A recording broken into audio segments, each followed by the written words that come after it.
नमस्कार।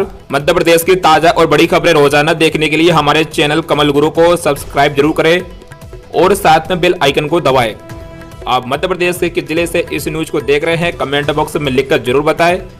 आइए देखते हैं मध्य प्रदेश से आज दोपहर की बड़ी खबरें।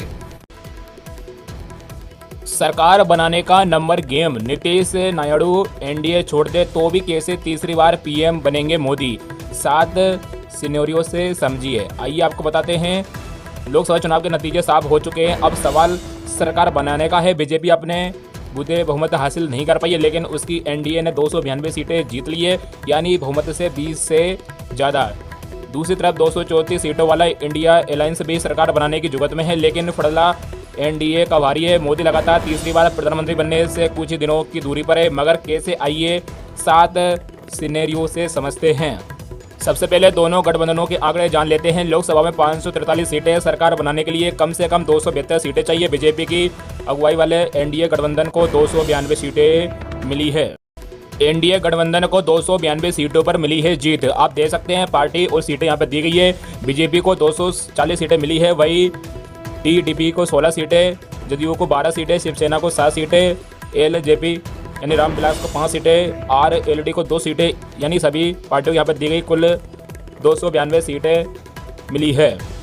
पहला है, अगर चंद्रबाबू की टीडीपी एनडीए का साथ छोड़ती है तो एनडीए के पास 292 सीटें, इनमें टीडीपी की हिस्सेदारी 16 है। अगर टीडीपी इंडिया अलायंस के साथ जाती है तो एनडीए के पास 276 सीटें बचेगी, यानी बहुमत से 4 सीटें ज़्यादा एनडीए की सरकार बन जाएगी। तो आप देख सकते हैं 292 से अगर 16 घटाते हैं तो 276, यानी एनडीए बहुमत से 4 ज़्यादा। भाई दूसरे सिनेरियो की बात करें तो अगर नीतीश की जदयू एनडीए का साथ छोड़ती है तो एनडीए के पास 292 सीटें हैं, जिसमें जदयू के पास 12 सीटें। अगर जदयू एनडीए के साथ जाती है तो एनडीए के पास 280 सीटें बचेगी, यानी बहुमत से 8 सीटें ज़्यादा एनडीए की सरकार बन जाएगी। 292 से 12 घटा दिया जाए तो 280, एनडीए बहुमत से 8 से ज़्यादा। तीसरे सिनेरियो, अगर टीडीपी और जदयू दोनों एनडीए के साथ छोड़ते हैं तो टीडीपी की 16 और जदयू की 12 सीटें मिलकर 28 के आंकड़े पार पहुँचती है। अगर एनडीए की कुल 292 सीटों में से टीडीपी और जदयू की सीटें माइनस कर दे तो आंकड़ा 264 पहुंचेगा, यानी बहुमत से 8 सीटें कम। ऐसे में एनडीए सरकार बहुमत से पीछे रह जाएगी। तो आप देख सकते हैं टीडीपी प्लस जदयू यानी 16 + 12 28 सीटें। अब 292 से 28 घटा दिया जाए तो 264, यानी कि बहुमत से 8 सीटें पीछे हो जाएगी। लेकिन एनडीए बड़ा गठबंधन रहेगा। पहले और दूसरे सिनेरियो में एनडीए के पास बहुमत है। ऐसे में प्री कोर अलायंस को बहुमत मिलने की स्थिति में राष्ट्रपति एनडीए के नेता को सरकार बनाने के लिए इनवाइट करेंगे। गठबंधन के नेता होने की वजह से मोदी प्रधानमंत्री पद की शपथ लेंगे। लेकिन सिनेरियो में भले ही एनडीए बहुमत से पीछे रहेगी, लेकिन सबसे बड़ा गठबंधन होने की स्थिति में राष्ट्रपति उसे सरकार बनाने के लिए इनवाइट करेंगे। इस स्थिति में भी नरेंद्र मोदी प्रधानमंत्री पद की शपथ लेंगे। हालांकि इस बार निर्दलीय और कई छोटे छोटे ऐसे दल जो किसी गठबंधन में शामिल नहीं है, उन्हें मिलाकर 18 सीटें मिली है। मोदी इन दलों या प्रत्याशियों को साथ लाकर बहुमत का आंकड़ा जुटा सकते हैं। जी हाँ दोस्तों, इंडिया गठबंधन को 234 सीटों पर मिली है जीत। आप देख सकते हैं पार्टी और सीटें यहाँ पर दी गई है। कांग्रेस को 99 सीटें दी गई है, सपा को 37 सीटें, टीएमसी को 29, डीएमके 22 और शिवसेना 9 और एनसीपी शरद 8 सीटें, आरजेडी 4, सीपीएम 4। इस प्रकार को यहाँ पे 264 सीटों पर जीत मिली है। अब समझते हैं पहला सिनेरियो, अगर जदयू एनडीए छोड़कर इंडिया अलायंस के साथ आ जाए तो जदयू के पास 12 सीटें, अगर वे इंडिया अलायंस के साथ आती है तो उनका आंकड़ा 246 हो जाएगा। इसके बाद भी वे बहुमत के आंकड़े से 28 सीटें पीछे रह जाएगी, यानी कि यहाँ पर 234 + 12 246, यानी इंडिया बहुमत से 28 सीटें कम रहेगी। वही दूसरे सिनेरियो की बात करें तो अगर टीडीपी एनडीए छोड़कर इंडिया अलायंस के साथ आ जाए तो टीडीपी को 16 सीटों पर जीत मिली है। अगर वे इंडिया अलायंस के साथ आती है तो इनका आंकड़ा 250 जाएगा। इसके बाद भी इंडिया बहुमत के आंकड़े से 22 सीटें पीछे रह जाएगी। तो अब तीसरे सिनेरियो की बात करें तो अगर जदयू और टीडीपी दोनों इंडिया अलायंस में आ जाए तो टीडीपी और जदयू को मिलाकर 28 सीटें, ये दोनों इंडिया अलायंस के साथ जुड़ती है तो आंकड़ा 262 पहुंचेगा। इसके बाद भी इंडिया अलायंस 10 सीटों से बहुमत से पीछे रह जाएगी। आप देख सकते हैं टीडीपी प्लस जदयू यानी 16 + 12 28 सीटें। अब 234 + 28 बराबर 262, इंडिया बहुमत से 8 सीटें पीछे। चौथे सिनेरियो की बात करें तो अगर जदयू टीडीपी और लोजपा इंडिया के साथ आ गए तो टीडीपी की 16, जदयू की 12 और लोजपा की 5 सीटों को इंडिया अलायंस की सीटों में शामिल करें तो इनका आंकड़ा पहुंचता है 267, यानी बहुमत से 5 सीटें कम। यानी इन तीनों पार्टियों के साथ आने के बाद भी इंडिया अलायंस बहुमत से पीछे रह जाएगी।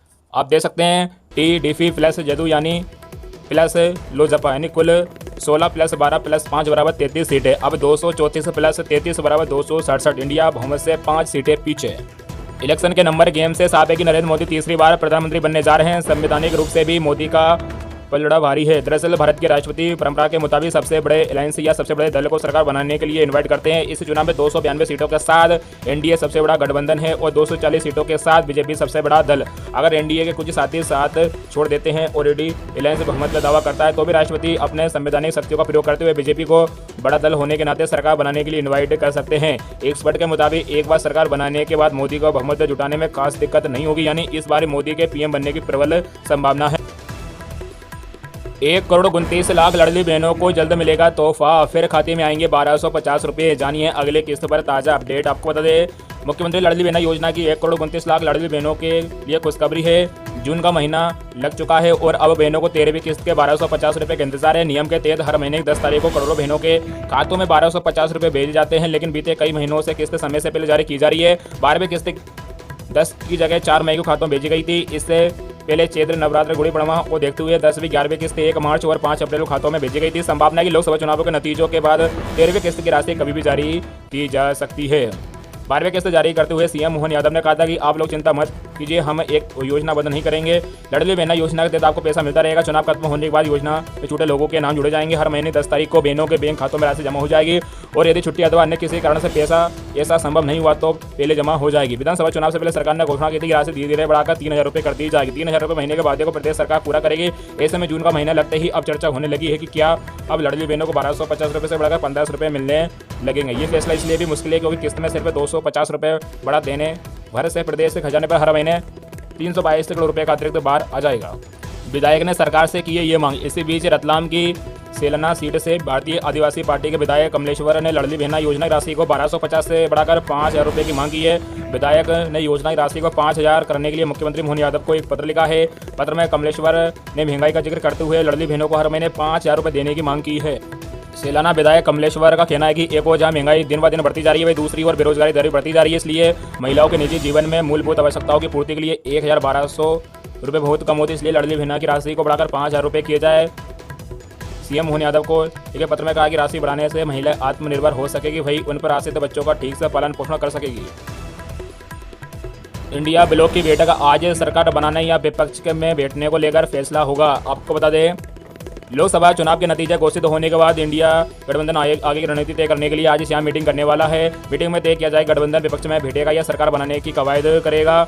इंडिया दलों की मीटिंग कांग्रेस अध्यक्ष मल्लिकार्जुन खड़गे के घर पर होगी। इस मीटिंग में के अलावा एक मीटिंग कांग्रेस पार्टी की भी होगी। इसमें यह तय होगा गठबंधन के नेताओं के साथ होने वाली मीटिंग में क्या रुख अपनाना है। कांग्रेस अध्यक्ष खड़गे ने मंगलवार को नतीजों के बाद कहा था कि हम आगे की रणनीति मीटिंग के बाद ही बताएंगे। अगर पूरी स्ट्रेटजी अभी बता दी तो मोदी जी होशियार हो जाएंगे। वही राहुल गांधी ने भी कहा था कि विपक्ष में बैठने सरकार बनाने का फैसला मीटिंग में ही होगा।